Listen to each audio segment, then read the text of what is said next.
Good day, everybody, and welcome to another edition of the Military and Foreign Affairs Network. I am your host, the voice of reason. Today, we are continuing our ongoing coverage of the war between Russia and Ukraine.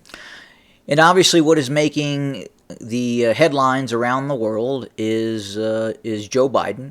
President Joe Biden has paid a visit to Kyiv. Very interesting. And I believe that this visit does a couple of things, at least for my analysis and my perception of how events are currently unfolding in this conflict. And I've talked about a number of times that I've believed that U.S. assets, specifically F-35 stealth fighter aircraft, are operating over Ukraine. I believe at this point it's very, very difficult for the Russians, much less many nation states, to include China, to track the F-35 over airspace. We know that in all probability, Israeli F-35Is have, I believe that's the Israeli version of the F-35. There were versions that were sent to the Israelis, in which the Israelis have upgraded those systems among a number of U.S. aircraft. But we believe that the Israelis have flown the F-35 over Tehran. And again, I believe, and based on this visit by Joe Biden, that the F-35 is present over Ukraine for a number of roles. Specifically, I don't believe that the United States would have sent Biden via rail from Poland on this long journey across western Ukraine to Kyiv, which is a war zone. Kyiv is actively being struck by Russian cruise missiles, drones, other systems as well. So the likelihood or the probability that something could have happened to Joe Biden was highly likely without proper security. And the only way that I believe the United States would have sent Joe Biden to Kyiv is with air cover. And that air cover, again, F-35, maybe F-22s, operating in support of that mission to get Joe Biden from Poland to Kyiv. But again, in all likelihood, the F-35 continues to operate over Ukraine. I believe it's being used to identify at distance, at range, to sense targets on the ground for Ukrainian forces. Obviously, there are other systems being used as well, quite possibly low observable drones, systems that are classified to this day are in all probability operating over Ukraine. The ability of the United States to sense Russian moves both deep inside Russia and in the eastern Donbass and areas around Ukraine is omnipresent and continues. The United States has almost 100% real-time coverage of the war zone and continues to transmit information directly to the Ukrainians. But again, very interesting trip that we see.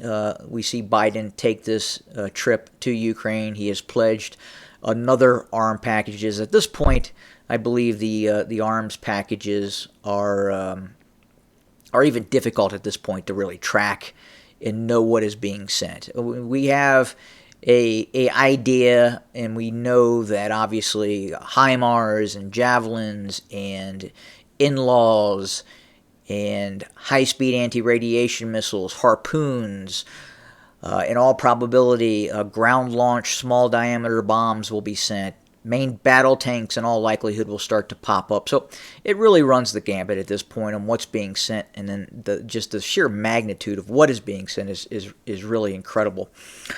But we'll continue to see that occur, and at a certain point, it's highly likely we'll see other systems as well, such as aircraft systems, quite possibly start to show up. But Joe Biden was not the first head of state to go to Kyiv, and he probably will not be the last. There has been a number of Hollywood celebrities that have groveled at the feet of Zelensky, and I say that partly in jest, obviously, but again, Hollywood actors want to be where they can get attention, and the world is watching what is happening, or has been watching what is happening. And among those, we see that a movie is getting ready to be produced by Sean Penn. And I got to tell you, it's if you look at Sean Penn and you look at the attention that he gets in terms of his appearance in Kyiv, he handed over his Narcissus trophy to Zelensky, his Oscar, and Zelensky, I believe Zelensky accepted it. Someone can probably correct me if I'm wrong on that. And it appears that Mr. Penn and Zelensky have a working relationship, or if not a friendship. And Hollywood, the mainstream media, really gives Sean Penn a lot of props for his efforts supporting Ukraine. Now, the problem with that is Sean Penn. And it's even difficult to find a lot of information about Sean Penn and his history and why he is just such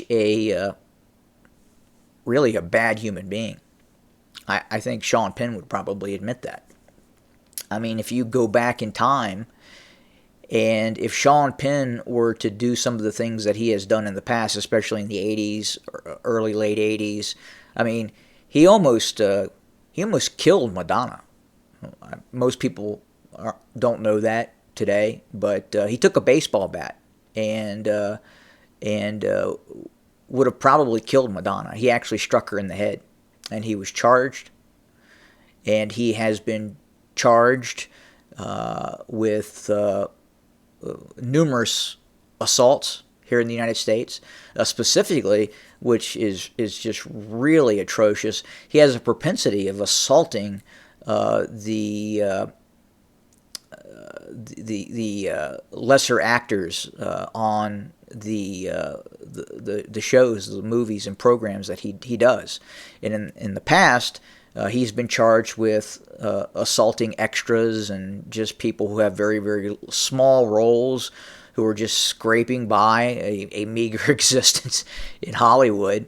And he has assaulted those people, and he's been charged with assaulting those people. And again, if he did that today, obviously he would he would be in prison. And he's not in prison.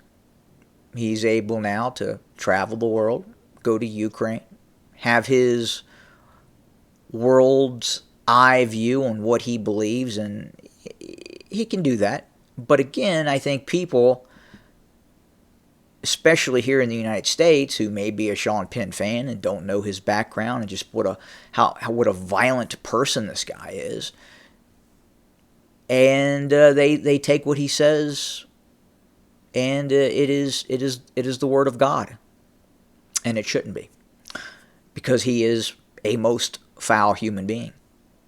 But he's very powerful in Hollywood. He's done some films that some people believe are very good, and that has given him this position in mainstream culture.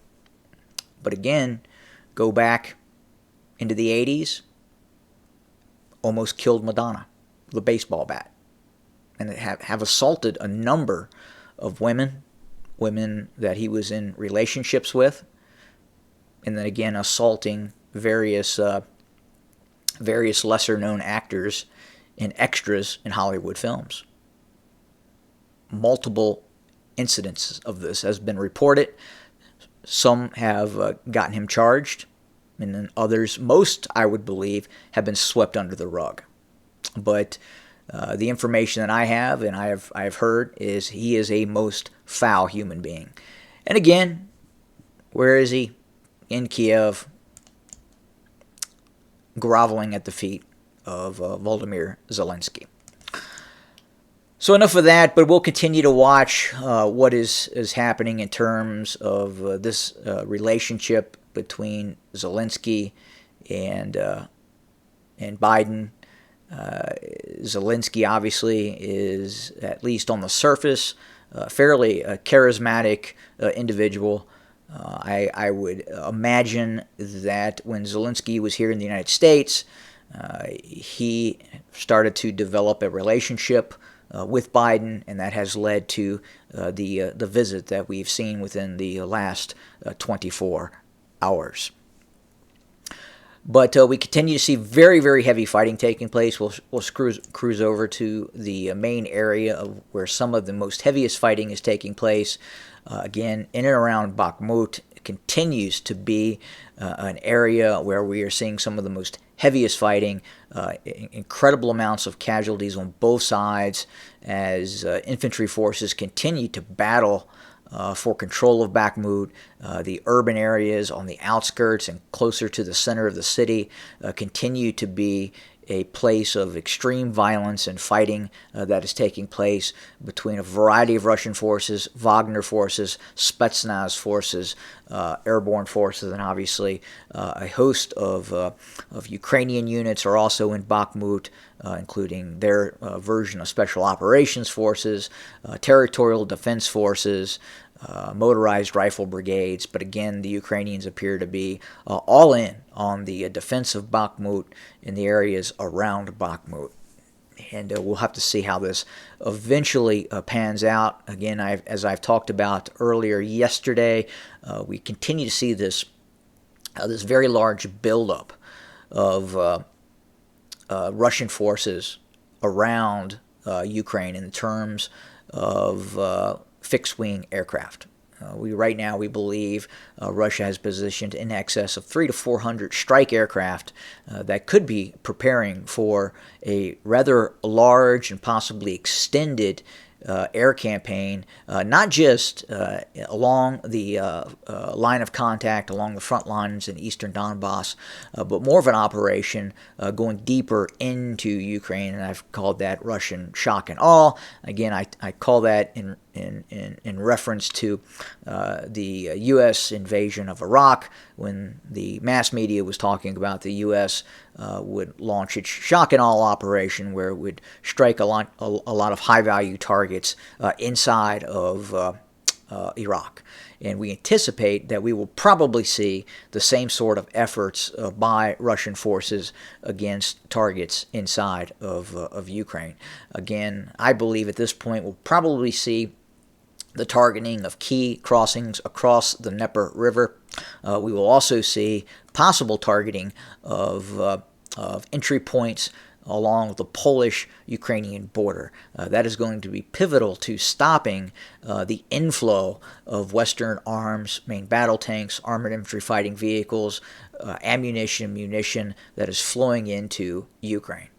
But when this is going to occur, difficult to say. It does appear the Russians are prepping for something that could be very, very big. Compounding that is there has been high-level visits by China. Key leaders of the People's Republic of China are currently in Moscow, and there is talk that China could be preparing to send lethal weapon systems to help support the Russians. And as I've talked before, again, the United States right now is setting up a scenario where, in all probability, we will see a Russian-Chinese alliance that, if not now, possibly in the very near future, we could see a direct military alliance between the largest country on the planet, Russia, and then the country with the most population and a very large country in of its own, China. I believe it's the third largest country in the world, probably fourth, People's Republic of China. So again, you're looking at a country, Russia, very powerful military, but more importantly, its strategic position on the planet, which also gives China access to those strategic positions.